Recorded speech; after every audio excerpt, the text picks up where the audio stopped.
Welcome back to today's episode. We're here to talk about Netflix's new series, Ripley. What do movies like Schindler's List, American Gangsters, and The Irishman all have in common? They're all 3 hours. That's true. They're all written by the same dude. And that guy's name is Steven Zalian. He's also the guy who did The Night Of, the series that came out a few years ago. Yeah, because I was confused. But The Irishman, was it a book?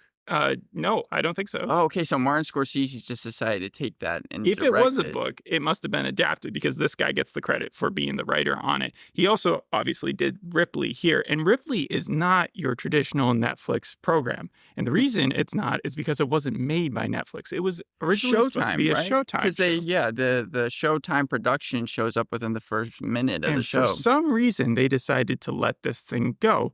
This is obviously about Tom Ripley, the famous serial killer or infamous serial killer, the fictional character created by Patricia Highsmith. He's been depicted on the movie screen or television screen, at least I think this is his 6th time. Most famously is probably the Matt Damon version from the 90s with Jude Law. As Tommy Wiseau would say, Mark Damon, as he named Mark from The Room after Matt Damon's character. Oh, shit, you knew that. Yeah, because it's in The Disaster Artist. Yeah, I had a little game here. I'll go ahead and do it. True or false with these ones. Ready? Mm-hmm. Matt Damon lost 30 pounds and learned to play the piano for his role as Tom Ripley. Matt Damon loses so many pounds or gains so many pounds. But think pounds about this specifically. He lost 30 pounds and then learned to play the piano. Where have we heard that recently? Adrian Brody, right? Yes, from The Pianist. That's exactly the amount of pounds that he lost and he learned to play the piano. So did that actually happen here or is that false? I'll go ahead and say true. It is true. After viewing the film, Tommy Wiseau was so emotionally moved that he vowed to make a film just as, if not more compelling. The film would become what? The Room. Yeah. Greg Sestero, he wrote about it extensively. In fact, I think that he was the one who even said that Tommy Wiseau should go see The Talented Mr. Ripley. So that is, yes, true. Because their friends predated him wanting to even make The Room. Yep. Interesting. Patricia Highsmith, who we will talk about, the writer of the Tom Ripley series, because there are a number of books, once attended a London cocktail party with a gigantic handbag that contained a head of lettuce and 100 snails. Which she would say, which she said were her companions for the evening. True. And she also, I think, bred over 300 of them. She was very close with snails. 100 snails in a bag? Yeah. One thing about Patricia Highsmith you might not know is as well as being a crime writer or a psychological thriller writer, she also wrote under a pseudonym, Claire Morgan, and published The Price of Salt from 1952. In 1952. You know what that is? No. It's the first lesbian novel with a happy ending. That's not in a weird way, but it was republished 38 years later in her own name, and it became the movie Carol. It took until, one that came out a couple years ago. So she's had a lot of her films. But it took until 1952 before the first lesbian story had a happy ending to it. Okay, then Patricia, if we get into Patricia Highsmith, she was gay at the time when being gay was a crime. Her mother tried to abort her in the womb and let her know it. So that was like they had a very difficult relationship. And then she became this incredible author, kind of like a hidden genius. But then like H.P. Lovecraft, where you have to give him props for what his contributions were to like the horror genre, or what her contributions are to psychological horror or thrillers, and Tom Ripley. She was also like a huge anti-Semite.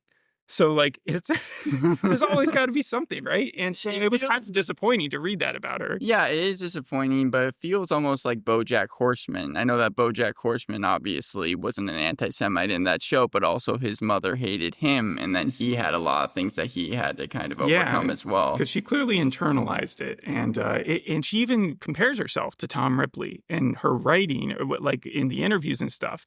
And Tom Ripley is not a likable character. So this is your introduction to Tom Ripley. Yes, I never saw the 90s movie. Didn't see the movie. This is the first time that I've ever seen Tom Ripley depicted on screen. And so Ripley is overview. A wealthy man hires down on his luck grifter Tom Ripley to travel to Italy to urge his vagabond son to return home. Tom's acceptance of the job is his first step into a life of deceit, fraud, and murder. Now, I'm not sure if this is actually his first step because the introduction, I've seen the first 5 minutes of the show. You watched the full thing, but like the first 5 minutes show that he kind of has already experienced experienced at being a con man. I'm not talking about the foreshadow or the scene that takes place in the future. Forward. You're talking about after that. Yeah, where he's just living in New York and he's making these like he seems like he's an experienced con man. He's not afraid to scam people, call people. He takes people's mail and then makes a call saying that the checks have never been cashed. And almost like a Catch Me If You Can, redo but evil. It. Yes, I actually put Catch Me As You Can as one of the Catch Me If You Can. Catch Me If You Can as one of the comparisons, as well as a ton of other things. I even get some of The Stranger, the Albert Camus book that was written in 1960. I get some of that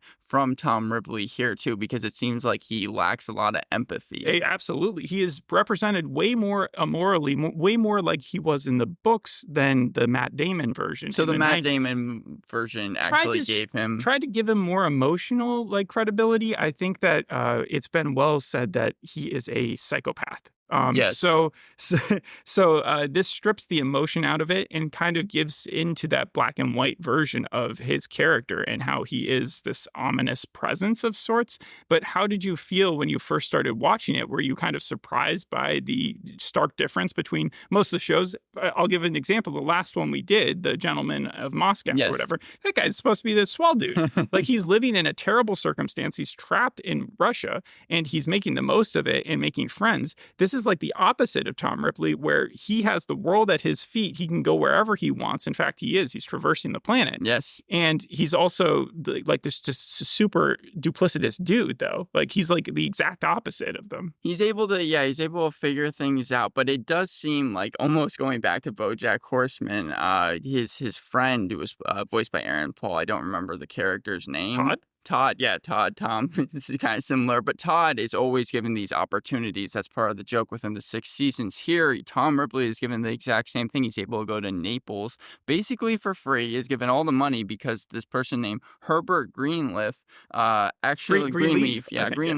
he wants Tom to go over there because some reason he believes that Tom knows his son Dickie, and Dickie, he wants to come back and run this family business. That is the most insane thing. This just Greenleaf opportunity fell in front of his feet. It's not just the fact that he's able to travel the planet, go to Italy, which looks beautiful. I really liked how the show looked with the black and white. I thought that it made like just everything look even better. Black and white, I feel like it's had this uncanny valley since the 1960s and 70s when it went out of style, where because our cameras got better and people stopped using film with it, there was just something wrong that made it look artificial whenever places do it. Like there's been a lot of shows that have done independent episodes. I was going to say that, yes. They either do like a black and white episode, they do a silent episode. But name some, because I do have a few lists. I have The Walking Dead as one. I know Buffy the Vampire Slayer did it, but that was more supposed to be kind of the silent era. And then I can't think of really any others. Yeah, After Party did it really recently. Yeah, and then It's Always Sunny did it as well. It's Always Sunny has done it. WandaVision did the first episode of that. A lot of comedies, yeah. Black Mirror, not a comedy, did it for the episode with the... Metalhead. Yes, Metalhead. And Pretty Little Liars. I looked that one up. I promise I haven't seen that one. And then, so yeah. You have all these ones that do one episode offs, but I don't think they have the guts or they feel that confident in being able to do a full series like that. But what do There Will Be Blood, Magnolia, Nightcrawler, Good Night and Good Luck, Boogie Nights, and Suburbicon, and Trick or Treat all have in common? I would say that the main characters are just crazy in all those. Well, not in Good Night and Good Luck, but for most of them, that's actually true. The cinematography. The cinematographer for every single one of those is the same. And that is the same dude. An insane resume. Yes, right? Isn't it? Like that is some substance there. And so he teamed up with the guy who did Schindler's List, American Gangsters, The Irishman, and The Night Of, and said, well, let's work together on this.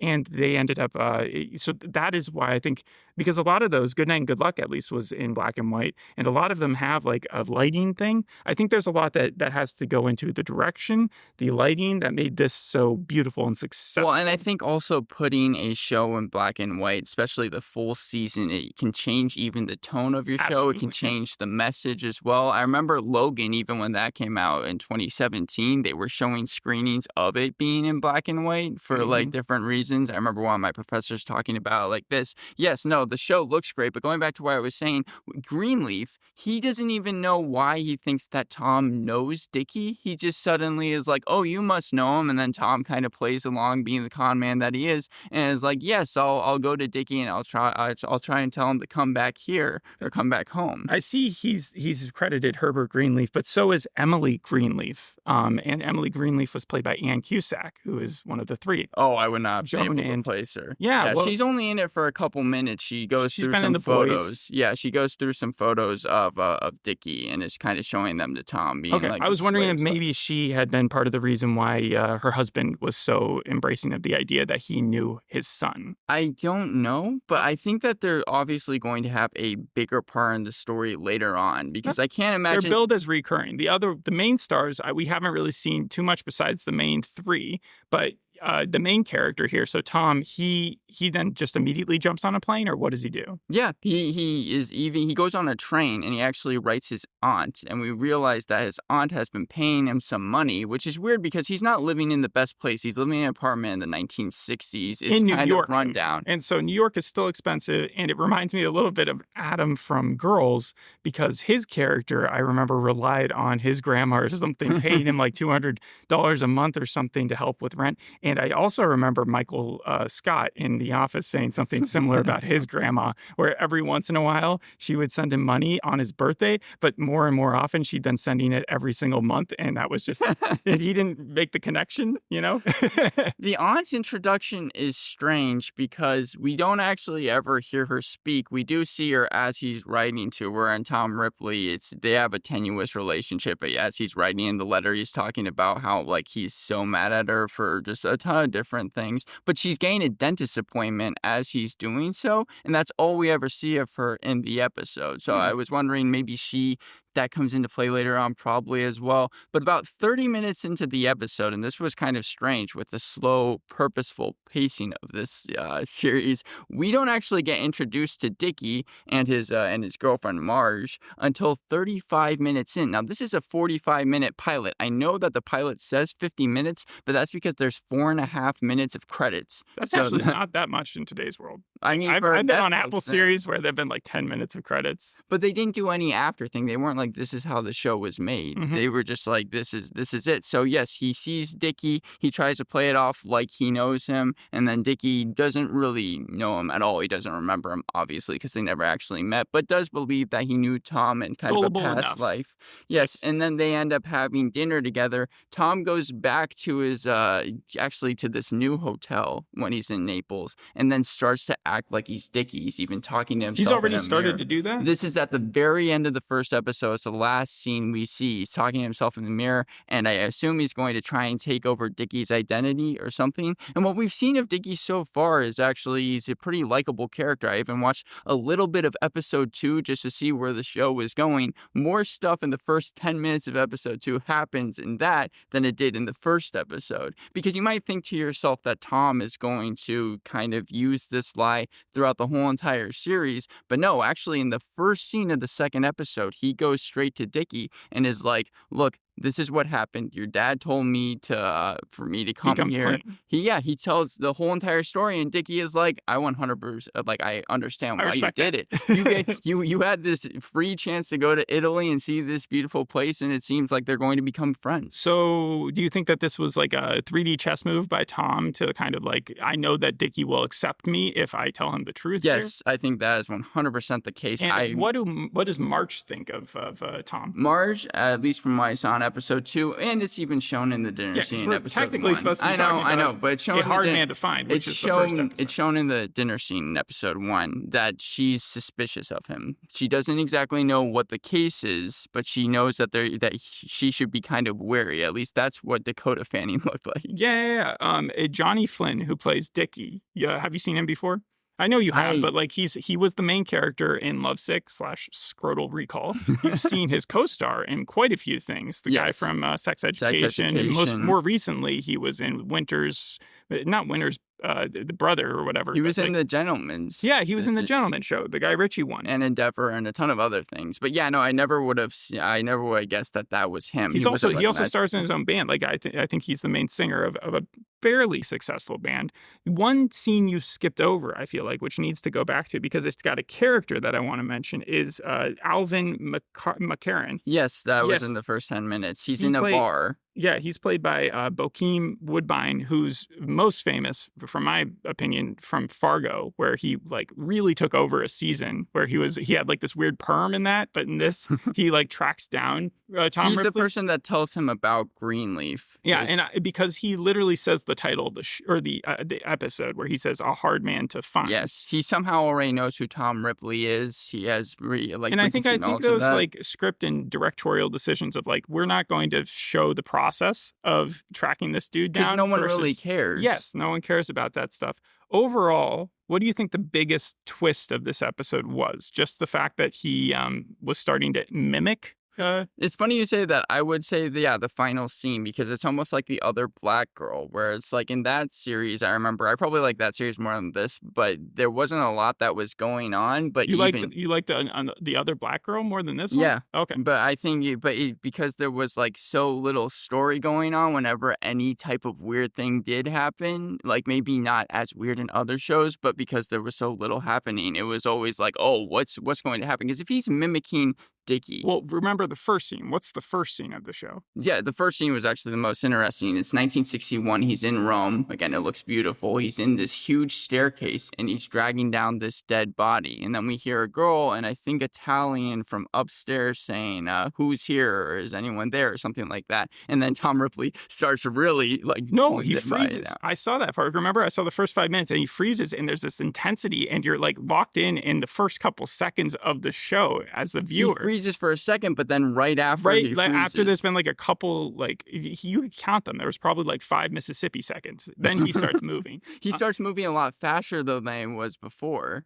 Yeah. There's an intrigue there. So the comparisons I would make is like, because there's been so many versions of this character, you could look at him as like a Jack Reacher or John Ryan type, where they just keep on pumping out different like characters playing him. Again, Matt Damon versus Andrew Scott, especially Matt Damon playing a mid-20s, in his mid-20s versus Andrew Scott in his late 30s, even though he's 47, I think, as an actor. And so it was Jude Law playing the Dickie role in the original and film? he was also in his mid-20s, I think, at that time. I would also compare, because it's a book being translated in a book from the 50s or earlier, it's like Monsieur Spade in that way, because we've seen several different versions of his character, also in black and white originally. I don't know. I mean, like, we get the private detective, Al McCarran. He seemed almost more like a Monsieur Spade type than I felt like Tom Ripley did. It reminded me of Mink, the Netflix, obviously, the movie. Yeah, because black and white, but also you have the dislikable main character. And then even the way that this was shot, again, I like the way it was shot, but it reminded me a little bit of some Wes Anderson things, because you have some instrumental in the backgrounds and just a very odd story in and of itself. I did hear the Roy Orbison, like, In Dreams song that popped in there. He's like this operatic kind of old 50s thing playing on the radio. They have those type of songs throughout the whole entire They also episode. filmed in some pretty incredible places.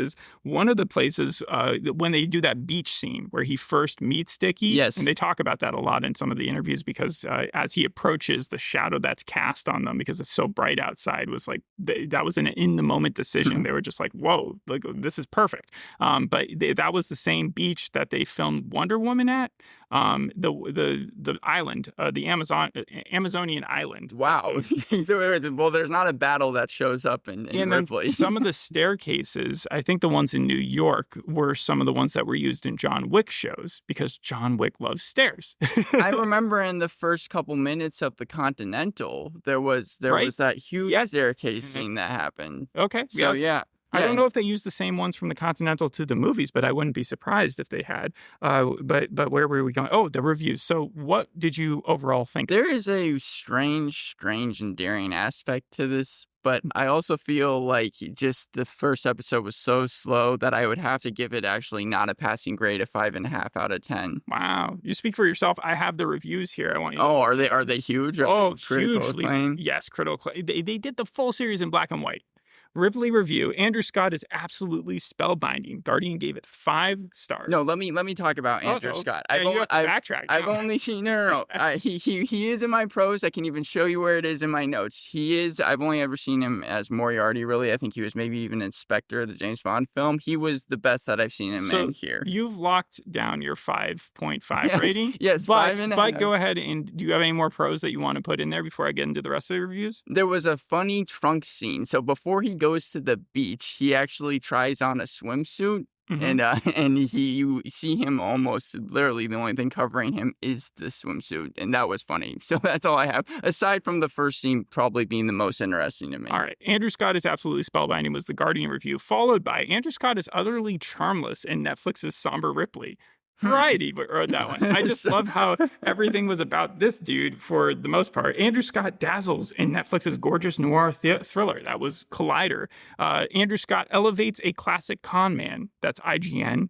Ripley review. Mr. Ripley is talented as ever, because the talented Mr. Ripley, that was AV Club. Ripley lets the talented Mr. Andrew Scott lead an incredible remake. That's the Rolling Stone. It seems like it's just Andrew Scott all around. The remorseless Mr. Ripley, Andrew Scott's phenomenal take on Patricia Highsmith's con man anchors a deliciously mean adaptation, Vulture. It's impossible to overstate just how good Netflix's Ripley is the Daily Beast, and overall, it has a 7.9 on IMDb. But that was only with a few hundred reviews. It's just the first episode. It takes him 30 minutes to get to Naples, and that's where the whole show is going to take place. A lot of these places we're talking about, while you're watching it, you get so hypnotized by what it looks like because of how great the lighting is, the cinematography. There's not a lot of shows that actually deserve the credit for something like that, because it's easy to just be like, oh, it was great, the cinematography. No, but this is, from what I was reading, it just seemed like they spent so much time that you could tell as an audience person, it didn't matter what the characters were doing. You were just kind of entranced by what you were seeing, like even the facial expressions or just while they were sitting down. Well, there's some really cool things, like you saw in the first scene, the statues that they keep on going to, but there's even one a of shot, which was just a sporadic, again, decision because they had made their way to Italy to film the thing, and then they were like, oh, look, an amazing statue. Let's put it in here. But when Tom Ripley is going away, you get this landscape shot of New York, all in all, and that looked amazing. Yes, I felt like